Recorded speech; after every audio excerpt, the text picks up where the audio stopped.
আসসালামু আলাইকুম। বাহিরে এখনো অনেক বেশি অন্ধকার, ওর 5টা বাজে। তো আমি এখন রান্না করব। নিচে গিয়েছিলাম পেঁয়াজ আনার জন্য, উপরে পেঁয়াজ নাই। এই তো আমার ভাত রান্না শেষ, ডিম সিদ্ধ দিছি, ছেলেকে টিফিন দিব। এই যে মিষ্টি কুমড়া কুটে নিছি, মাছের মাথা দিয়ে মিষ্টি কুমড়া রান্না করব, মাছ ভিজাইছি। যেহেতু আমাকে সকাল 7টার মধ্যে রান্না শেষ করতে হয়, তাই ভোর 5টা থেকে রান্না শুরু করতে হয়। কারণ 7টায় ছেলেকে উঠিয়ে খাইয়ে তারপর 8টার মধ্যে স্কুলে পাঠাতে হয়, 8টার সময় তার প্রাইভেট। আর সেজন্যই 7টার মধ্যে রান্না, সকালের নাস্তা শেষ করতে গেলে 5টায় তো উঠতেই হবে, 2 ঘন্টা তো লাগেই নাস্তা বানাতে। আজকে সকাল থেকে একদম কী করলাম, কী রান্না করলাম সব কিছুই দেখাবো আজকের ভিডিওতে। সাথেই থাকবেন, ভিডিওটি সম্পূর্ণ দেখবেন, আশা করি ভালো লাগবে। আরও একটি কথা বলে নিচ্ছি প্রতিদিনের মতো, যারা আমার ফেসবুক থেকে ভিডিওটি দেখছেন তারা আমার ফেসবুক পেজটি এবং প্রোফাইলটি একটি ফলো দিয়ে দিবেন, লাইক শেয়ার কমেন্ট করবেন। আর যারা আমার ইউটিউব চ্যানেল থেকে ভিডিওটি দেখছেন তারা আমার চ্যানেলটি সাবস্ক্রাইব করে দিবেন। আর যারা অলরেডি কাজটি করে ফেলেছেন তাদেরকে অসংখ্য ধন্যবাদ। শুরুতে তো বলেই দিয়েছি, আজকে আমি সকালে নাস্তার জন্য রান্না করব মাছের মাথা ভেঙে মিষ্টি কুমড়া আর কি, সেটা রান্না করব। আর সাথে থাকছে ভাত, ছেলের জন্য টিফিনের জন্য ডিম ভুনা, আর শ্বশুরের জন্য রান্না করব হচ্ছে রুটি বানাবো। আর সাথে সুজির হালুয়া দিয়ে উনি রুটি খায়, আবার মেয়ের জন্য খিচুড়ি, এসব কিছু রান্না করব। তো আমি মাছের মাথাটা ভালো করে কষিয়ে নিয়েছি মশলার সাথে। যখন একদম উপরে তেল ভেসে উঠেছে তারপর হচ্ছে মিষ্টিটাগুলো দিয়ে দিয়েছি। এখন নেড়ে চেড়ে তারপর ভালোভাবে মিশিয়ে নিব মশলাগুলোর সাথে। নাড়তে নাড়তে আস্তে আস্তে মাথাটা ভেঙে যাবে মশলাটা কষাতে কষাতে। এই যে এতক্ষণে দেখেন বাহিরে অনেকটাই ফর্সা হয়ে এসেছে, অন্ধকার কেটে গেছে, সকাল হতে শুরু করেছে। আমি বারবার ঢেকে দিচ্ছিলাম এবং বারবার নেড়ে চেড়ে দিচ্ছিলাম, ভালোভাবে কষিয়ে নিয়েছিলাম। আসলে রান্নার আসল টেস্টই হয় কষানোতে। রান্নার আগে মশলাটা যত বেশি ভালোভাবে কষানো হয় এবং সে তরকারিটা দিয়ে দেওয়ার পরে সেটা যত ভালোভাবে কষানো হয় তরকারির তত টেস্ট হয়। এদিকে আমি ছেলের টিফিনের জন্য ডিমগুলো ভুনা করে নিব, সেজন্য ভেজে নিয়েছি। এদিকে আবার আমি লাউয়ের তরকারিটা ঢাকনা খুলে নেড়ে চেড়ে দিচ্ছি। দেখেন মাথাগুলো একদম, মাছের মাথাগুলো ভেঙে গিয়েছে। মাছের মাথাগুলো যখন একদম ভেঙে তরকারিটা রান্না করা হয় না, তখন অনেক টেস্ট হয়। আর এদিকে আমার শ্বশুর আব্বার জন্য রুটি বানাবো, সেজন্য আটা খুলে নিয়েছি।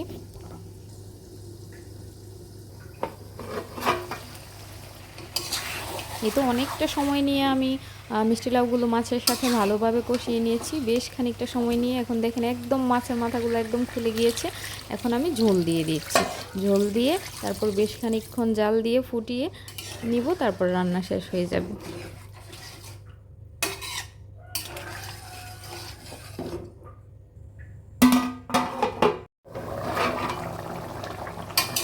এই তো ঝোল ফুটে উঠেছে, এখন আমি নেড়ে চেড়ে দিচ্ছি আবারও। ঝোলটা আর একটু ঘন হলে তারপর নামিয়ে নিব, আরও বেশ কিছুক্ষণ জাল করব। আর শেষে দিয়ে দিচ্ছি খানিকটা জিরের গুঁড়া দিয়ে আবারও নেড়ে চেড়ে দিব, তারপরে নামিয়ে নিব কিছুক্ষণ পর।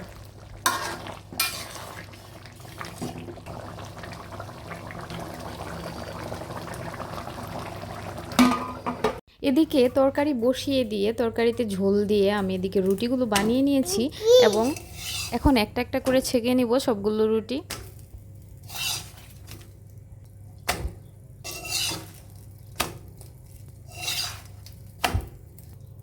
এদিকে আমি ডিম ভুনা করার জন্য কড়াইতে তেল দিয়ে দিয়েছি। এখন ভালো করে একটু তেলটা গরম করে নিব। তেলটা গরম করার পর দিয়ে দিলাম পেঁয়াজটা ভালো করে ভেজে নিব।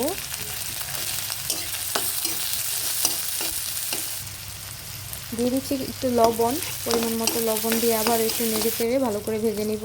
এখন দিয়ে দিলাম এক টুকরা আদা। আমি আদা রসুন একসাথে মিক্স করে রাখি ওই আমার মেয়ের খিচুড়ি রান্নার জন্য, সেখান থেকে এক টুকরা দিয়ে দিয়েছি এবং সাথে দিয়ে দিয়েছি হলুদ, মরিচ এবং ধনিয়ার গুঁড়া। এখন একটু পানি দিয়ে খানিকক্ষণ ঢেকে ভালোভাবে কষিয়ে নিব আবারও মশলাটা ভালোভাবে কষানোর পর এখন আমি ডিমগুলো দিয়ে দিচ্ছি।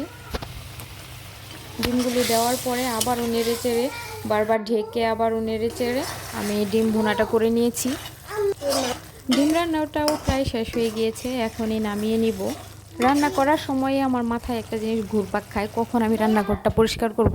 পারলে তো রান্না বসিয়েই পরিষ্কার করা শুরু করি, আর যদি সেরকম চান্স না থাকে তাহলে হচ্ছে রান্না শেষ করেই ঘর মোছামুছির কাজ শুরু করে দেই। আর যদি ঝোলের তরকারি থাকে তাহলে সেটা বসিয়ে রেখে আগে রান্নাঘরটা মুছে নেই। আজকেও সেটাই করেছি। আমি মিষ্টি লাউয়ের তরকারিটা যখন বসিয়েছি, ঝোল দিয়ে দিয়েছি, তখন তো আর কোনো কাজ ছিল না। ঝোল দিয়ে তখন ভাবলাম যে রান্নাঘরটা মুছে ফেলি। যারা আমার মতো এরকম অনেক বেশি পরিষ্কার পরিচ্ছন্ন থাকতে ভালোবাসেন, আমি একটু বেশি পরিষ্কার পরিচ্ছন্ন, মানে আমার একদমই অপরিষ্কার অগুছালো এগুলো একদমই পছন্দ না। আমি খুবই চেষ্টা করি, অনেক বেশি চেষ্টা করি সব সময় গুছানো এবং একদম নিট অ্যান্ড ক্লিন থাকতে। তো রান্নাঘরটা মুছে নিয়েছি, এখন হচ্ছে সব কাজ শেষ রান্না বাড়ার। তারপরে ছেলেকে ডেকে উঠিয়ে দিয়ে গিয়েছিলাম মাঝখানে, আর সে হচ্ছে ড্রেস পরে একদম রেডি হয়ে বসে আছে। আমি এখন খাইয়ে দিব, তো ভাবলাম বিছানাটা পরিষ্কার করে নেই, কম্বলটা ভাঁজ করে তারপরে বিছানাটা ঝেড়ে নিয়েছি, এখন ওকে খাইয়ে দিব। তারপর দেখলাম হাতে বেশ কিছুক্ষণ সময় আছে এখনও, তাই ভাবলাম যে আমার শ্বশুর যে রুটি খাবে সেই জন্য রুটির হালুয়াটা আর একই সাথে রান্না করি। আমার মেয়ের জন্য সুজি, আর হচ্ছে আমার শ্বশুর আব্বা ওইটা দিয়েই হচ্ছে রুটি খায়, যেহেতু বাদাম টাদাম অনেক কিছু দিয়েই মিক্সটা বানানো, সুজি মিক্সটা বানানো, এটা দিয়েই খায়। আমার মেয়েও খায়, আর সাথে আমার শ্বশুর আব্বা রুটি খায়, এটাও রান্না করে নিচ্ছি।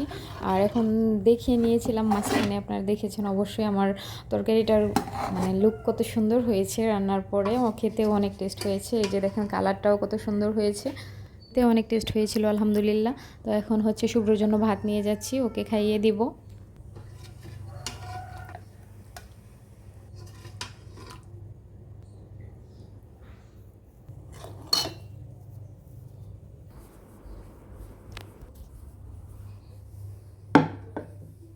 এই তো খাওয়া দাওয়া শেষে একদম সম্পূর্ণ রেডি হয়ে আমার ছেলেটা চলে যাচ্ছে স্কুলে। আজকের এই হালকা শীতল সকালের ভিডিওটা আপনাদের কেমন লেগেছে অবশ্যই কমেন্ট করে জানাবেন। আর সবাইকে অসংখ্য ধন্যবাদ। আসসালামু আলাইকুম, টাটা, বাই বাই। সবাই অনেক বেশি ভালো থাকবেন।